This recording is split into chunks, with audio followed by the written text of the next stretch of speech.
we tweaking, ho. Before Bobby Shmurda would become a hip-hop sensation in the mid-2010s, thanks to his hit song Hot and the creation of a viral dance craze. Before Bobby Shmurda would find himself arrested in a police raid in 2014 and be locked up for over 6 years. Bobby, what do you have to say to your fans? Bobby, anything? Before Bobby Shmurda would have over 194,000 followers on Twitter, over 1.4 million followers on Instagram, and over 2 million subscribers on YouTube at the time of this recording. Back in October of 2014, Bobby Shmurda was one of the biggest rap names on the planet. His song Hot had blown up online and earned this kid from East Flatbush a contract from Epic. Dog, celebrities of all types were even taking parts in the shmoney dancing craze. Are you? Hey.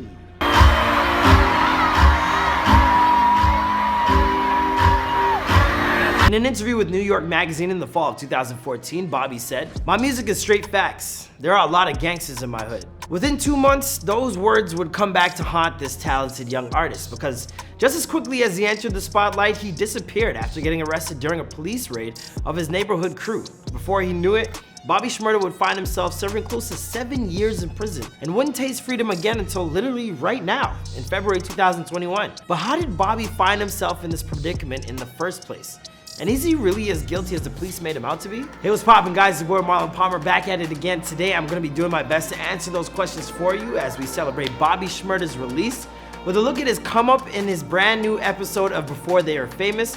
Now, despite spending the better part of a decade behind bars, Bobby has managed to maintain his relevancy in the hip-hop world.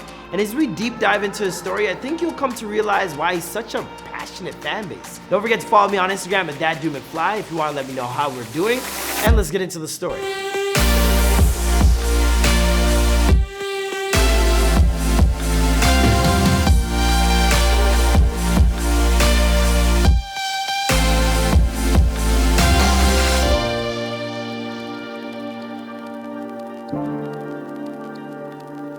Bobby Shmurda was born Akil Jean Pollard on August 4th, 1994 in Miami, Florida. His mother, Leslie Pollard, is of African-American descent, and his father, Gervais Johnson, is Jamaican. Now, despite being born down south, Bobby didn't stay there long. His pops got locked up when Bobby was only 2 months old and found himself serving a sentence of 120 years on an attempted murder charge. This turn of events in their lives led his mom to packing up all their belongings and moving him and his older brother Gervais to East Flatbush in Brooklyn, where they would live at 95th and Clarkson. Over the years of his life, Bobby would return to Florida time and time again, not only to see his dad in prison, but to spend time with his grandparents and uncles. So while Flatbush is undeniably home, he still has some southern roots. As early as elementary school, Bobby found himself having to contend with ADD. He would finish his work as quickly as possible and then run out of class. He'd also get into a whole bunch of fights trying to impress girls from the neighborhood. By the time he was in the 5th grade, Bobby, who also went by his childhood nickname of Chewy, at home and on the streets, had already begun selling crack. He told the Washington Post, "I was running with older guys, my brother and his friends, so by the time they was doing stuff, I was doing stuff.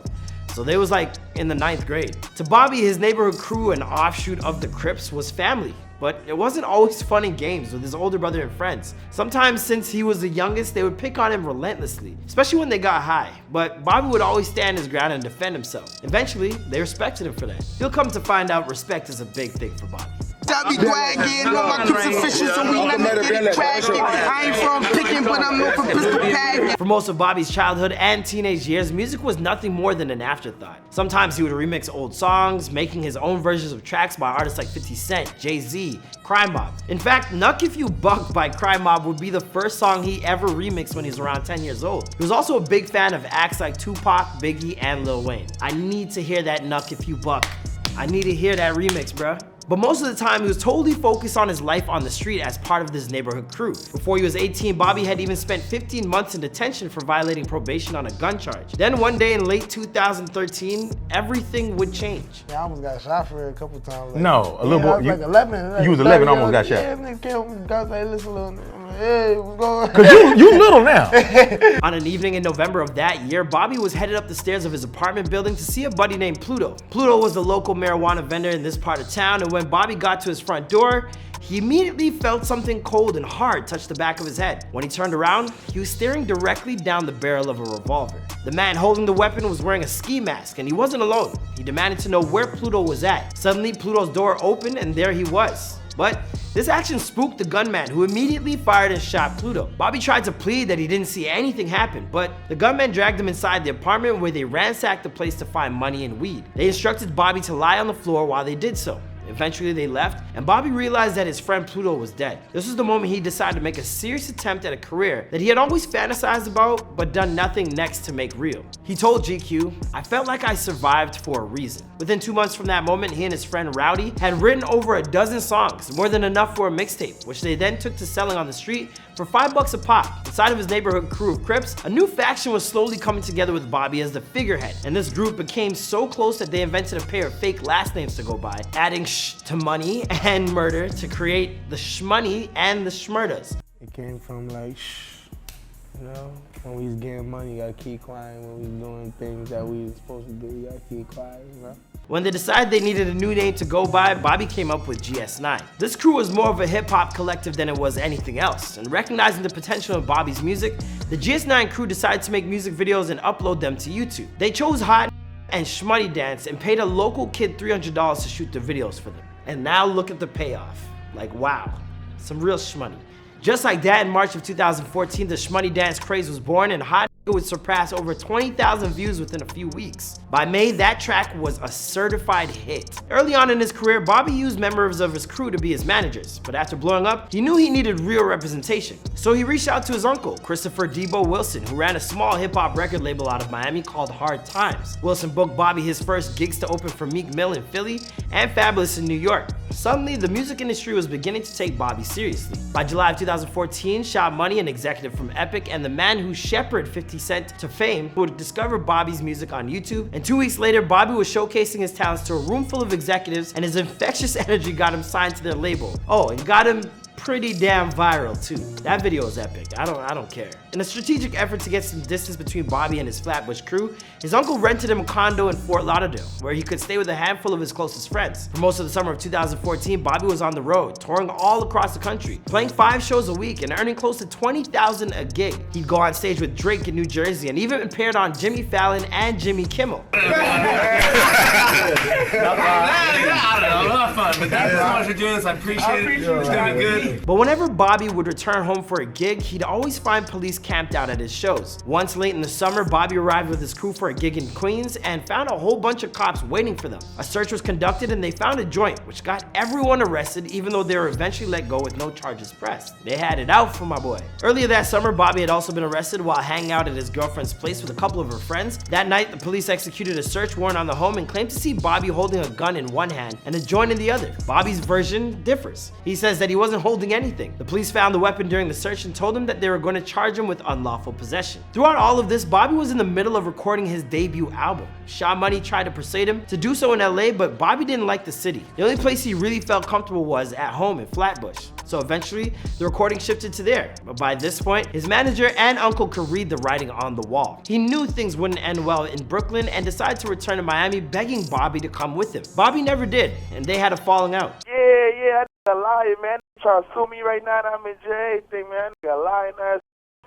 He made some shit, man. I had him managing me at first, because right now I don't got no manager. I'm looking for a manager right now. In November of 2014, Bobby's first EP titled Shmurda She Wrote was released. This should have been the greatest moment in Bobby's life, and instead it quickly turned into one of his worst. On December 18, 2014, Bobby had just finished a recording session at Quad Studios. He was on his way out of the building when he was arrested by police, who then raided the studios looking for illegal firearms and drugs. Mere months after going supernova in the music industry, Bobby Shmurda and over a dozen of his friends have been arrested for allegedly operating a gang that had conspired to commit murder, maintain an arsenal of weapons, and sell drugs. At the press conference announcing the arrest, use of the word gang was frequent. Evidence of the crimes was not. Bobby's real name was the first name to appear on the indictment. He was literally the headliner of the show, and he was categorized as the crime boss. The charges against him included 2 counts of illegally possessing a firearm and a misdemeanor count of reckless endangerment, but the more serious accusations were of so-called acts of conspiracy to commit murder, sell narcotics, possess firearms, and commit assault. It would take 2 years, but Bobby would eventually accept a plea deal on charges of conspiracy to possess weapons and possession of a weapon. He would do so largely because accepting this plea deal helped reduce the sentence of some of his GS9 crew, like his good friend Roddy Rebel, while extending his own. Bobby Shmurda admits he took a 7-year plea deal in his murder conspiracy case for his friend Rowdy Rebel, saying in an interview They offered me 5 and offered Rowdy 12. They said the only way they'll give him 7 is if I took 7 too. So you know, I had to take one for the dogs. What's your opinion on that? Damn right, we're taking it. That's a real shit. Got to take it. He was sentenced to 7 years in prison, which was then reduced to 5 years to credit the time he had already spent locked up awaiting trial. After originally being placed at Rikers Island, Bobby got into a series of incidents with the local population and clearly felt like he had to defend himself because he was eventually given a 4-year sentence for sneaking a prison shiv into his cell. The sentence was to run concurrently, which meant that he wouldn't have to serve additional time in prison, but it lampooned his chances to get early parole. In 2017, he was transferred to Clinton Correctional Facility in upstate New York. Now, Bobby didn't let his time in prison go to waste. He wrote screenplays for movies based on his life, and even made a guest appearance on Tekashi 6ix9ne's Stupid, phoning in his verse over the prison telephone. Meanwhile, outside, his fans kept hope for his eventual release alive with Free Bobby campaign on social media. In 2021, the decision was made by the Time Allowance Committee, which consists of prison staff and not the parole board, to let Bobby out a bit earlier than he was scheduled to be released. In an interview with TMZ, Bobby's mother told him that her son was most looking forward to an intimate meal with his family upon release. After that, he'll get back to his passion of making music. Yo, and his mom made him 50 pounds of oxtail? My goodness! Oh my goodness, look at my baby, how are you? You late, nigga. You late, nigga. And while it's undeniably great to see Bobby out of prison, he'll have to keep a low profile for the next few years because my man is gonna be on probation until 2026. The even better news is that he finally appears to have learned his lesson about sticking too close to home. He told NPR in a jailhouse interview, "I'll be in New York to handle business or do a show, but I don't want nothing to do with New York." Will he stick to that promise? Well, it's far too early to tell. After all, this is before they're famous. What do you guys think of Bobby's story? Anything you haven't heard before? Let us know in the comments down below, and don't forget to follow us on Instagram at Before They're Famous if you want to vote on what's next. And I'll catch you guys in the next video. Bye.